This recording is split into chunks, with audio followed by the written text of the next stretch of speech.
everyone, it's Rachel Kleiman from rwcrafts.com. Thank you so much for joining me again. Today I'm going to do my best to recreate this tag you see here. This is a video request from my friend Danielle. She wanted to see this tag in video form, so I'm doing my best to remember the products that I used and exactly how I did it. So I'm going to start by painting the background of this tag with Arteza metallic acrylic paint. I love this paint because it has a really nice shimmer to it, and it's slightly opaque, so it's not super bold, but it's just bold enough. So I did the background in Pearl Canary Yellow.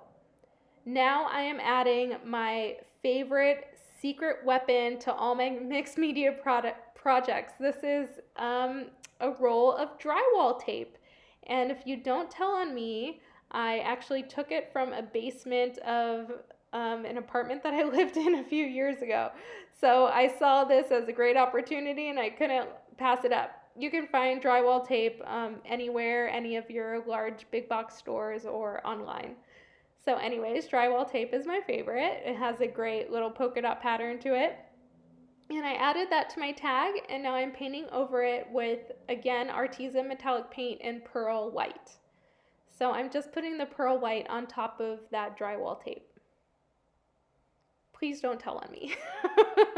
I don't think he missed it. He hadn't been in that basement in many years. Anyways, I'm moving on, and I'm going to spray some Dina Wakley Gloss Spray Lemon over this old Tim Holtz stencil. I don't know the name of the stencil, but the number is 070, and I will have all the links in the description below.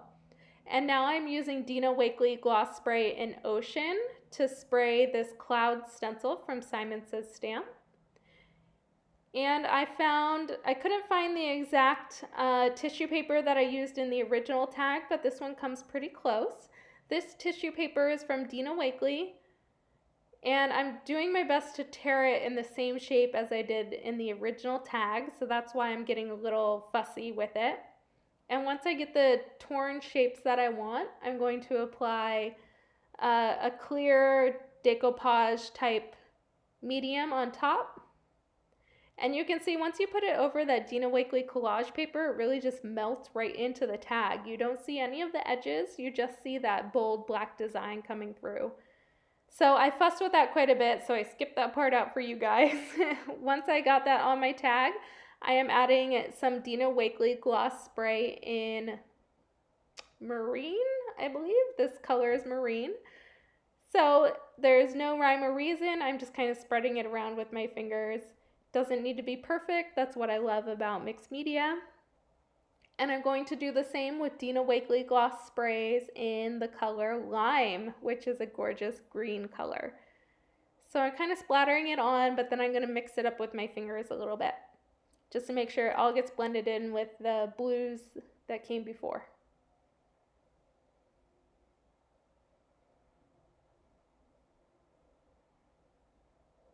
So I'm going to make sure that the tag is as dry as I can possibly get it, because now I'm going over it with my Static Cling Buddy. This is something that I use in card making before I use an embossing powder. So I cover that tag in my embossing Cling Buddy to get rid of any of the stickiness. And I tried to line up my cloud stencil the best as I could as how I used it originally. And now I'm going over the stencil in the Tim Holtz embossing dabber. So this dabber came out when he released some new glaze powders that were made specifically for mixed media.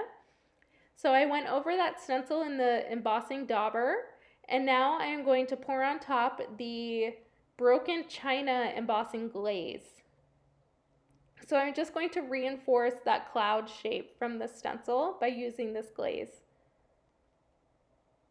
And you can see by really giving it a good hot dry with my heat gun and also covering it with my embossing buddy, which is what that static cling is called, I was able to get the dabber to only stick to places where I really wanted it to stick. And I'm going over it again with my embossing heat tool. And you can see as that glaze starts to turn shiny, that means that it has melted into the tag. That's actually what got me into card making, was when I saw an embossed image turned from powder to metallic, I was hooked. And that was when I was maybe 7 years old. So I have the same flower image that I used in my original tag. This is from Dina Wakely Collage Collective. And I'm using this very old stencil from Heidi Swap. It's just a polka dot stencil. And I'm using eggplant paint, which is a color again from Dina Wakely, to just put some pattern on top of the flower and also to add some of that purple pattern onto my tag.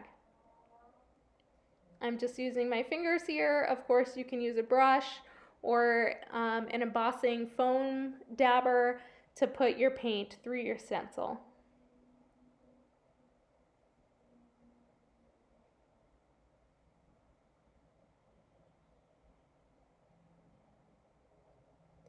And I'm just going to add just some finishing detail to the flower by spraying Cheddar, which is another Dina Wakely spray gloss color. So I just wanted to add a little more depth by adding that color to the edges. And now I will use my decoupage medium to attach my flower onto my tag. And I will also put that decoupage medium on the top so that the flower is as glossy as the rest of the tag. You can see that between me using a metallic paint, a Dina Wakely gloss spray, and then also that distressed glaze embossing powder, the tag is very shiny. And I wanted to make sure that the flower shininess matched the rest of the tag. So I'm going to put that, that decoupage glaze on top. So I have torn out a saying from a Tim Holtz, I think it's Chit Chat or Small Talk. I'll have the exact product in the description below. This particular quote says, "Be open to whatever comes next." So I am going to cut it into 3 pieces and I'll just tape it right onto my tag. The quote, by the way, in my original tag was, "Today is full of possibilities." So I know a lot of you are stuck at home right now. I shouldn't say stuck at home, I should say safe at home. Excuse me. So I'm excited to be able to create something and share it with you all so that you can create your own projects. So here are some final photos of the tag that I recreated, which I think looks pretty close to the original. So Danielle, this one's for you. Thank you. Bye.